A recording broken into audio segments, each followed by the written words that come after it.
ये जो हम सुनते सुनाते हैं कि हिंदू जो है मार के रख देंगे, काट के रख देंगे, कुछ भी नहीं है, सब झूठ है। क्यों झूठ है? क्योंकि हम खुद अपनी आंखों से देख के आए। भाई ये अपना हिंदू और मुसलमान तो वहाँ पे यूं है। अच्छा, वहाँ पे ये नहीं है, मिल के रहते हैं। तो अब मैं ट्रेन में जा रहा था तो किसी बंदे ने 13 रुपए की टिकट ली ट्रेन में। 13 रुपए की? 13 रुपए की टिकट ली, किसी ट्रैवल कर रहा था किसी जगह। कब की बात है ये? 13 रुपए की तो टिकट आज नहीं, जैसे शहर में जाते हैं, लोकल जा रहे हैं, तो उससे दिए 50 रुपए, बाकी उसका बैलेंस था कोई 37 रुपए थे उसके। तो उसने उस बंदे को बोला कि मुझे 37 रुपए दे दो। उसने बोला मेरे पास खुले नहीं है। वो कलेक्टर ने बोला, उससे बोला ऐसा करो मुझे 13 रुपए 37 रुपए के आगे की टिकट काट दो। लेकिन वो उधर ही गया। इसलिए मैंने कहा ये तुमने क्यों किया? उससे बोला ये गवर्नमेंट के खजाने में पैसे जाएंगे, इसके खजाने में नहीं जाएंगे। वहाँ जो भीख मांगने वाला वो भी पढ़ा लिखा है। हर किसी बंदे का एक काम है कि उसने शाम को एक फिल्म का शो दूर देखने जाना है। फिर एक बारिश हो रही थी सिंगल में। किधर की आप बात? मैं इंडिया बम्बई के। आप वहाँ का आपने विजिट किया है? उन्होंने अपनी जो 15 अगस्त है पूरे मुल्क में इलेक्ट्रिक गाड़ियां दी हैं। जय हिंद दोस्तों, हाल ही में कुछ पाकिस्तानी मौलाना भारत घूमने आए थे और उन्होंने पाकिस्तान जाकर भारत के बारे में जो भी कहा वो सुनकर हर एक भारतीय का और आपका भी सीना चौड़ा हो जाएगा। हमने ये नहीं देखा। अच्छा, जब आपको कोई क्लीन शेव, अगर कोई क्लीन शेव है ना और वो मुसलमान है, ला इलाहा इल्लल्लाह पढ़ने वाला है ना, और यहाँ पर एक हिंदू है और यूं खड़ा हुआ है ना, तो आप बता नहीं सकते कि इसके अंदर से मुसलमान कौन सा और हिंदू कौन सा। अच्छा। वो अपने आप को कहते हैं हम दोनों इंडियन है। कौन है? इंडियन है। यानी उनकी जो बेस जो मजबूत है ना, वो अपने आप को कहलाते हैं इंडियंस। वो कहते हैं मुसलमान हम बाद में और हिंदू हम बाद में, पहले कौन है? हम इंडियन है। तो ये उनकी एक मजबूती है। मैंने उन्हीं से एक सवाल किया था कि यार आपको कोई तकलीफ वगैरह तो नहीं है यहाँ पर? तो उन्होंने कहा भाई हम तो खुशहाल है, हमारा माशाल्लाह बड़ा काम है इधर। सीमा हैदर को 4 बच्चों के साथ बॉलीवुड वालों ने रख लिया, तो क्या मुझे नहीं रख सकते? मेरे तो एक भी नहीं है। नहीं महविश, नहीं दिल छोटा ना करो, तुम इतनी गुड लुकिंग हो, क्यों नहीं रख सकते? नूरजहान की सबसे पहले तो हम जो है ना, कराची से हमारी जर्नी स्टार्ट हुई थी। हम कराची से सबसे पहले हम लाहौर चले गए। लाहौर से फिर हम लोग वाघा बॉर्डर गए। वाघा से हमने इमिग्रेशन करवाई। वाघा से फिर बस के जरिए हम जो है अटारी इमिग्रेशन पहुंचे। इमिग्रेशन कराने के बाद हम अमृतसर रेलवे स्टेशन चले गए। अमृतसर रेलवे स्टेशन से फिर हम लोग दिल्ली पहुंचे थे। ये जो है हमारी इसमें ये जर्नी हो गई। तो उसके बाद फिर हमारा दिल्ली के अंदर स्टे था। टुडे होटल के अंदर हम रुके थे। आपकी जो पहली वीडियो उसमें भी ये सारी डिटेल मिलेंगी। सबसे पहले तो ये कि हम बात करते हैं टेक्नोलॉजी की। ठीक है। पिछली वीडियो में मैंने ये अर्ज किया था कि टेक्नोलॉजी में वो हमसे ज़्यादा फास्ट है। हमसे हमारी तो बात ही नहीं, हम तो कंपैरिजन तो कर ही नहीं रहे। तो हमारा और उनका बनता भी नहीं है। ठीक है, ये बात तो मैं 12 दफ़ा बोल चुका हूँ।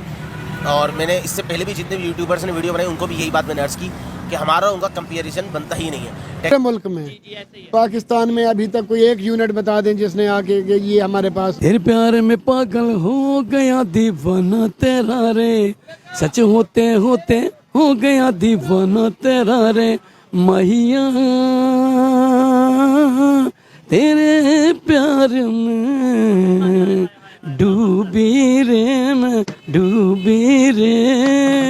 पाकिस्तान की फौज दुनिया की सबसे, आपको नहीं पता पाकिस्तान की फौज कितनी ताकतवर। मैं कहता हूँ हमारी आर्मी अमेरिका को भी शिकस्त दे सकती है। इतनी क्या? अमेरिका को भी शिकस्त दे सकती है हमारी आर्मी। हमारी आर्मी बहुत काबिल आर्मी है। लेकिन अब उसको अगर आप बाकी मामलात में उलझा के रखेंगे तो उसकी तवज्जो तो फिर मुख्तलिफ। अच्छा, ये तो आप सर कह रहे हैं कि ये अमेरिका को भी शिकस्त दे सकते हैं। हमारी आर्मी यहाँ पे कंसेप्ट जो दिया जाता है, जो पब्लिक में बात की जाती है कि पाकिस्तान में जो आर्मी चीफ या जो प्राइम मिनिस्टर होते हैं वो अमेरिका की मर्जी से बनते हैं। हमने उन्हें, मैं बताऊं, आपका अभी एक्सपीरियंस भी कम है, छोटे हैं आप हमसे। मुझे बताएं, दुनिया के अंदर कोई जिस्म है जिसके अंदर गोली नहीं घुसती है? आपने बोला हम शिकस्त दे सकते हैं। अभी हम अमेरिका के हमारे आर्मी चीफ के भाई कश्मीर का इशू हल कर दो। अगर हम इतने पावरफुल हैं तो हम बात की है, कश्मीर के इशू पे भी वहाँ बात की है। तो मैं कह रहा हूँ क्यों वहाँ पे गए खुद करने हल? जब हम उन्हें शिकस्त दे सकते हैं तो हल उनसे करवा। आखिर वो ऐसी कौन सी बात थी जो मौलाना ने भारत में सुनी, देखी और पाकिस्तान में जाकर उसने इतनी खूब कही कि हर एक मीडिया वाला उनका इंटरव्यू लेने लगा। तो चलिए दोस्तों, आज हम वो बात सुन लेते हैं। हालांकि में कुछ पाकिस्तानी नागरिक और मौलाना भारत आए थे। उन्होंने कहीं दिल्ली, कहीं मुंबई और ऐसे मेट्रो सिटी का भारत में सफर किया और उनको एक बात जो मुंबई में आकर उनको लगी तो उन्होंने उन्होंने पूरी दुनिया भर में बता दी। तो एक मौलाना मुंबई में कुछ बस लोकल बस से ट्रैवलिंग कर रहा था और उसके पास एक इंडियन, एक भारतीय नौजवान बैठा था और जो बंदे को जहाँ भी उसे ट्रैवलिंग करना था वहाँ पे उस एरिया का भाड़ा था सिर्फ 13 रुपए और उस बंदे ने 50 रुपए की नोट उस कंडक्टर को निकाल दी। 13 रुपए का टिकट काटने के बाद उस बंदे ने, कंडक्टर ने 37 रुपीज जो छुटा था वो देने के लिए मना किया क्योंकि उसके पास नहीं था। तो उस कंडक्टर ने उसे बाद में लेने के लिए कहा, लेकिन जो भारतीय नौजवान था, जो बंदा था, उसने क्या किया कि पूरे 50 रुपए की टिकट काट लिए और वो तो पहले ही उतर गया। लेकिन इस बात का उस पाकिस्तानी बंदे को, जो मौलाना जो उस नौजवान के पास बैठा था, उसे बहुत आश्चर्य लगा। फिर उसने उस बंदे को पूछा, भाई आपको तो सिर्फ 13 रुपए की टिकट लेनी थी, आपको यही उतरना था, आपने 50 रुपए की टिकट क्यों काटी? तो उस नौजवान ने मौलाना को कहा कि अगर मैं नहीं ले पाता तो 37 रुपीज कंडक्टर की जेब में जाते, लेकिन अगर मैं 50 रुपए का टिकट जो काट लिया है तो सीधा का सीधा वो गवर्नमेंट के ट्रेजरी में जाएगा, गवर्नमेंट में बैंक में जाएगा, इसलिए हमारा पैसा जो है कंडक्टर नहीं खा सकेगा। और इस ऑनेस्टी और उसका ये आंसर सुनकर वो पाकिस्तानी मौलाना का बहुत लगी और वो हर एक इंटरव्यू में जब वो पाकिस्तान जब से गया है वो हर एक को यही बात बताता है कि हर एक भारतीय जो है अपने आप को नेशनलिस्ट कहते हैं, आपने आपके देश प्रति वो इतना सम्मान करते हैं, प्यार करते हैं और इस बात को लेकर पाकिस्तान मीडिया में बहुत सारी चर्चा हो रही है। और टेक्नोलॉजी में वो हमसे ज़्यादा आगे हैं। उनके पास जो है ना इलेक्ट्रिक व्हीकल्स के अंदर उनके पास जो है बहुत ज़्यादा व्हीकल्स हैं, यहाँ तक कि उनके जो रिक्शे भी है ना वो भी इलेक्ट्रिक हैं। और दूसरी बात ये है कि 200 यूनिट्स इलेक्ट्रिसिटी, 200 यूनिट बिजली दिल्ली के अंदर और काफ़ी जो वहाँ के सिटीज़ हैं वहाँ के अंदर बिजली फ्री है। तब जब बिजली फ्री होगी ना तो इलेक्ट्रिक व्हीकल्स ऑलरेडी उनकी तादाद बढ़ेगी। अब हमारे यहाँ जो इलेक्ट्रिसिटी की कॉस्ट है बहुत ज़्यादा है, तो इस वजह से हम लोग जो ना इलेक्ट्रिसिटी व्हीकल्स हम भागते हैं पीछे। हम इलेक्ट्रिसिटी व्हीकल्स पे क्यों शिफ्ट नहीं हो पा रहे? वजह असल ये है कि हमारी इलेक्ट्रिसिटी बहुत महंगी पड़ती है हमें। हमारी घरेलू सार्फिन की बिजली इतनी महंगी है तो वो वही व्हीकल लेके करेगा क्या?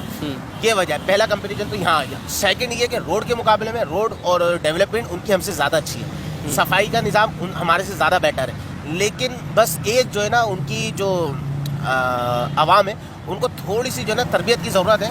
अच्छा। वो उस वजह से कि वो जहाँ उनका दिल करता है ना बस वो खड़े होते हैं, जिप खोलते हैं, शुरू हो जाते हैं। अच्छा। तो उसकी वजह से जो है ना स्मेल पैदा होती है। तो बस अच्छा। उस पर जो है ना वो लोग अगर थोड़ी सी एहतियात करें तो वो उनका जो कंट्री है ना वो यूके बन जाएगा। मतलब पब्लिक टॉयलेट वो लोग तरक्की कर रहे हैं, उन्होंने अच्छी पॉलिसीज बनाई है। अब तो वो भी प्राइम मिनिस्टर नरेंद्र मोदी जैसा लीडर जो है पाकिस्तान में चाहते हैं। और हम चीजें मैंने ये एनालिसिस की हैं और मैं अगर बात करूं तो मैंने वाकई ही पीस में लाने के लिए किया था एक काम जो शुरू किया था और जिसमें मुझे काफी मुश्किलात का भी सामना करना पड़ा। लेकिन ऑल्दो रिबाहा तुमने दो मुल्कों के दरमियान पीस फैलाना चाहा, तुम्हारा अपने पीस का बेड़ा गर्क। टेक्नोलॉजी की बहुत अहमियत है, लेकिन पाकिस्तान में इसलिए नहीं कि पाकिस्तान में रिस्पांस नहीं मिलता। जिसके अंदर टैलेंट है वो टैलेंट को दबा दिया जाता है। अगर टैलेंट को गवर्नमेंट ऑफ पाकिस्तान थोड़ा सा बैकिंग दे, उसको सपोर्ट करे तो ये बहुत बड़े टैलेंट है। मुझे ये भी बताइएगा कि पर एकड़ हमारी पैदावार आजकल क्या है पाकिस्तान में? इस वक्त जो पैदावार है वो अगर आप उस पर गवर्नमेंट फैसिलिटी दे, अगर आप उस पर जैसे गंदम है, गंदम के बारे में ये तो तकरीबन के 100 मेट्रिक टन वो उस पर ये कर सकती है। लेकिन अगर इसके ऊपर बहुत सी चीज़ें अभी हम लोग जो काम करते हैं, हम लोग, आपने मुझसे कहा कि मुझे ज़रा बताएं कि हमारी काश्त नहीं हो रही, तो हम उसकी मट्टी भी लेंगे, पानी भी लेंगे, उसकी लेबॉरेटरी टेस्ट कराएंगे, फिर आपको समझाएंगे कि इसके ऊपर कौन सी मट्टी लगानी है, कौन सा पानी लगाना, फिर ये ग्रोथ बात वहीं पे आती है टेक्नोलॉजी के थ्रू आप जो सा ये सारी चीजें ऑब्जर्व करेंगे और उसके बाद फिर आप उस पर वर्क करेंगे।